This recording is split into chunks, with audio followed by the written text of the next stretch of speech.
bohong.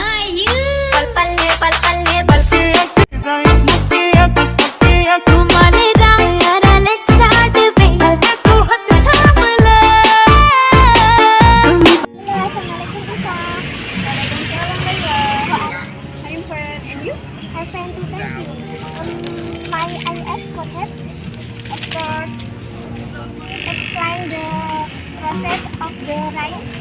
Okay, step of hydrology cycle. Alright. When water in the ocean, like river and the ocean, or in the dirt, or evaporated by the after that, the water in the water vapor and salt flows moving because the and move and salt temperature 3. After heating the fluid temperature, the water vapor back into the water and while the H2S is high.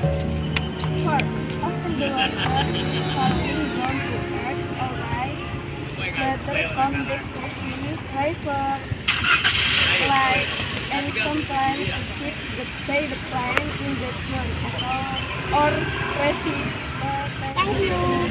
Yes, Laila. See you. See you too.